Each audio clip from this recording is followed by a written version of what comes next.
Hey there folks, Graham here, welcome to the channel. Today we're looking at the Arturia KEYSTEP 37, which I have on the desk in front of me here. What I'm going to do is give you a quick overview of all the functionality that's available, also the connections on the back panel, and then go into demonstrating each of those pieces of functionality so you can see and hear what they do. So let's get started.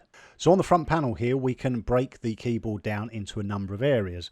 Up in the top left hand corner, we have this toggle switch and 3 dials, which is effectively sort of like the ARP and sequencer section. The toggle switch selects between sequence and ARP. The first knob, mode. If you're in sequence, it gives you access to 8 different sequences that you can store. And if you're in ARP mode, it gives you 8 different patterns of ARP, pre-programmed patterns. The next knob is division, which gives you the standard divisions, quarter, 16th, 32nd, etc., and triplets, and then a rate knob so you can set the tempo of your ARP or sequence. Next to that is a tap button, so you can set the tempo via tapping. This button also allows you to enter rests or to tie notes together in a sequence. We then have a transport section with a record button to enable recording of step notes into the sequencer, the stop button, and the play and pause button. Next to that, we've then got this black section here with an LED readout. Now this is the Chord and CC section. So it has 2 different things that it can do. One of them is chord mode. You can play chords pressing 1 key. And if you're in chord mode, these knobs give various functionality. One is the type of chord you're playing, the number of notes in the chord, velocity related to the chord as to how many notes will be played, and the unique strum mode, which appears on this keyboard and not on the original KEYSTEP or the KEYSTEP Pro. You can also use this for CC mode. In CC mode, this button gives you access to 4 banks of MIDI CC, and each of these becomes a MIDI CC controller, and therefore with 4 banks you can control up to 16 MIDI CCs. Down on the left hand side, we've got a hold button for holding notes or holding ARPs or holding sequences. We have a shift button for accessing further functionality within the keyboard, we'll talk about in a moment. Octave plus and minus, pitch touch strip and mod touch strip, which replace obviously pitch and mod wheels that you would see on a normal keyboard.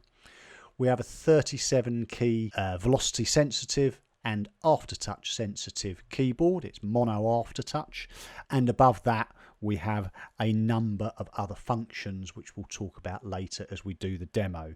These include setting the MIDI channel, gate and swing for your ARPs and sequences, and there's also some different scale modes that we can use that we'll talk about in a second. So that's the front panel. Moving on to the back panel, we can see we've got quite a selection of connectivity here. We've got our on-off switch, power, USB, a sustain pedal jack, MIDI in and out, and then we've got all our sort of hardware inputs here. Oops, move this way. We've got sync in and out, and then CV outputs, mod, gate and pitch. And then we've also got clock control here using some dip switches on the back for internal USB, MIDI or sync in. So that's the main functionality of the keyboard. What I'd like to do now is give you a little demonstration of some of the things this keyboard can do. So we'll start with the ARP mode. So in ARP mode, press the toggle switch to ARP, press play to arm the ARP. You'll see the tap button flashing in line with the tempo, which is set to 127. And then effectively, if we hold a key, we get an ARP going. If we hold 3 keys, we get 3-note ARP going. Now if I press hold, what I'm going to do is I'm going to put a 5-note ARP in, which you might recognise. This is going up, so in mode, this is pattern number 1. Pattern number 2 is down. Pattern number 3 is inclusive. This goes up and down but bounces on the high and low notes. And then exclusive, which is a smooth transition up and down, and this ARP becomes even more recognisable. Random, which which is just a completely random generated arp.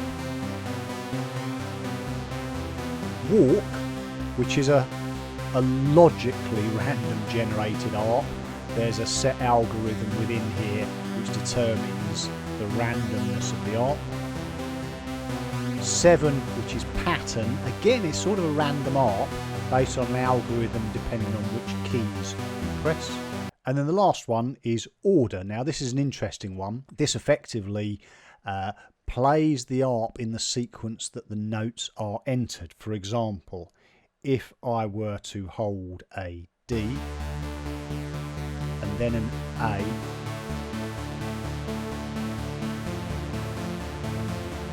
and then an F and then say a C up here,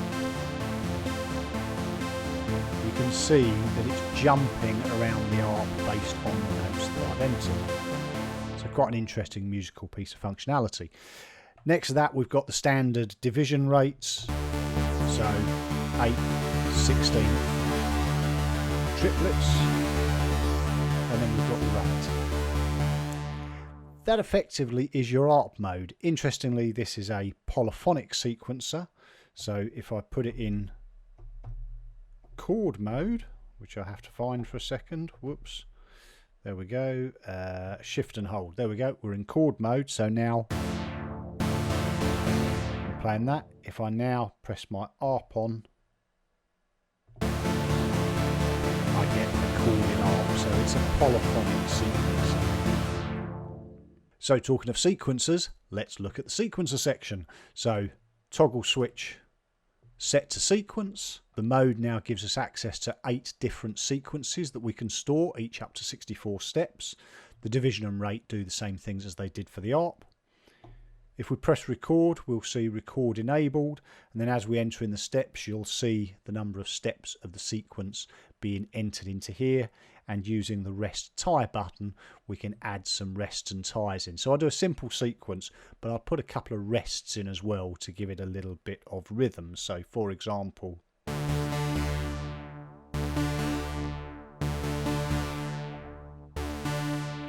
there's 16 notes with about 3 rests in there. So if we play that back, we've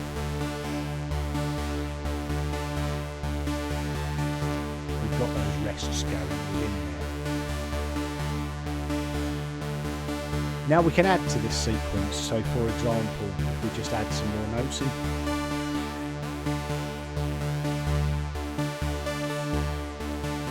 we can even add chords in.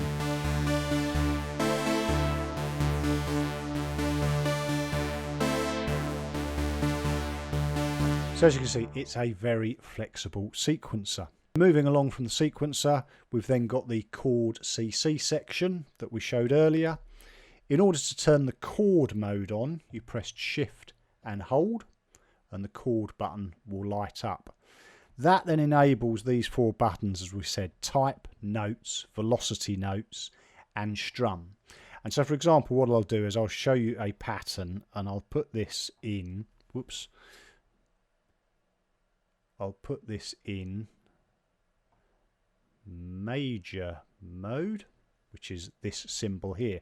So now when I press, for example, C, you'll see C, E and G are lighting up. So this is a C major chord effectively.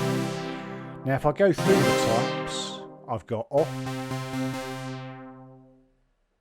I've got octave, I've got a 5-note chord, sorry, a 5th I should say, so C and G. I've got sustained chords, minor, minor 7th, minor 9th, minor 11th, major, major 7th, major 9th, major 11th, and that's all of them effectively. If I just go back to major, I can then set the number of notes in the chord. So I can have a 5-note chord, or I can just have a 2-note chord, all the way up to a 16-note chord.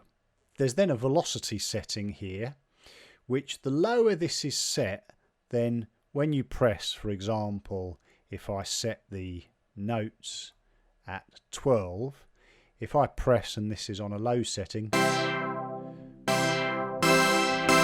harder I press, the more notes. And this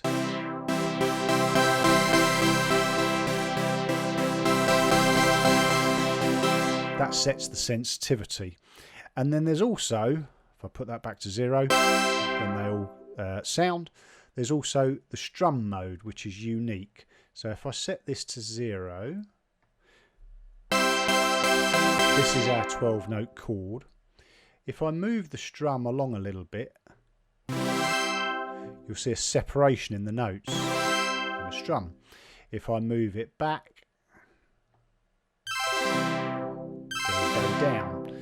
I can separate those values, or I can set them pretty much like the divisions of an arp. We've got 16ths, 32nds, 8ths, quarters, etc. within there. But it's a really interesting little function. So for example, I'm just going to separate those out, and if I play a little,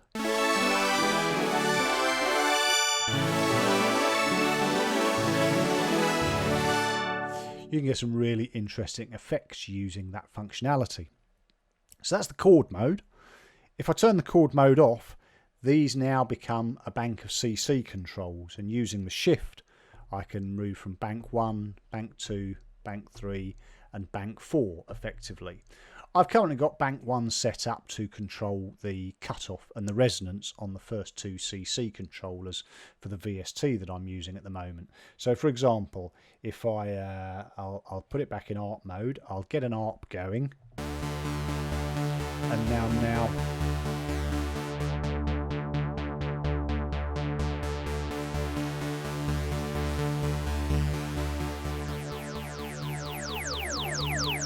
I can now control the resonance, etc. using these.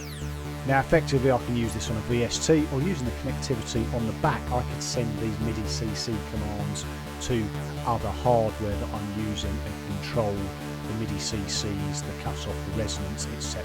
on those synthesizers if I wanted to. So that's the CCs and the chord controls. Down the bottom, as I say, we've got the hold, which we've already shown. That's used for holding notes, but also for turning the chord functionality on and off. We've got octave plus and minus for moving up and down the keyboard. So, for example, if I move up an octave and down again, standard sort of functionality. We have the pitch and mod wheels.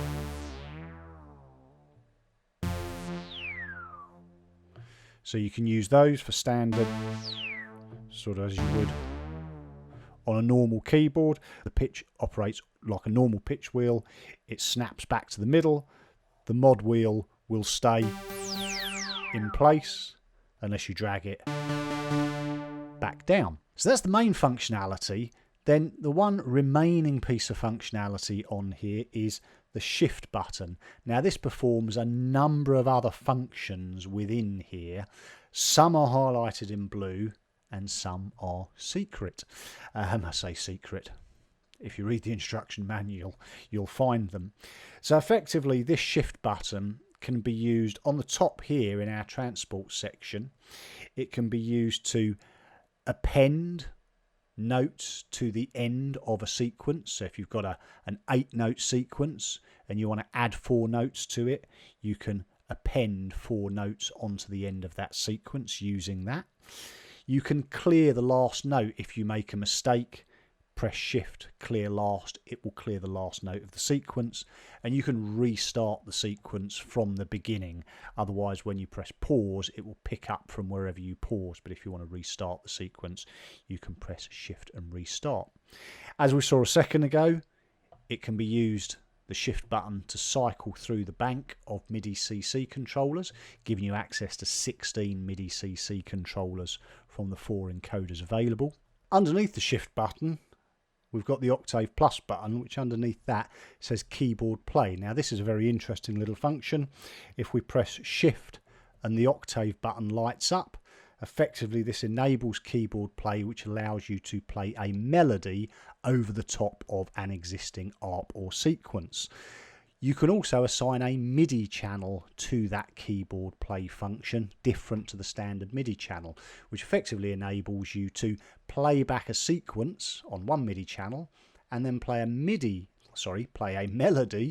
using a separate MIDI channel and a separate instrument. So effectively you could play two instruments at once with this. For as an example, I'll just give a quick demonstration. If I record a short sequence,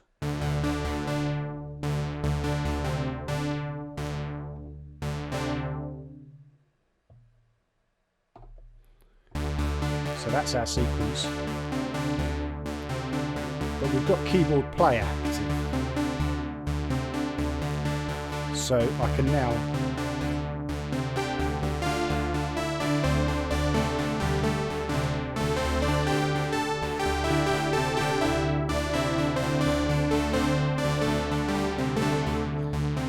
now play a melody over the top.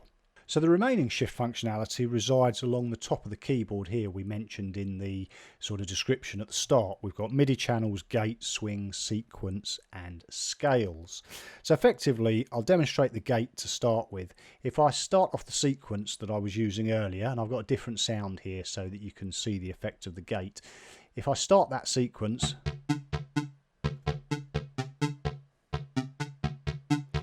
then if I press shift, I'm on 10% gate at the moment. The note lengthens, that's 25%, 50%, 75%, and 90% gate. I can then also change the swing.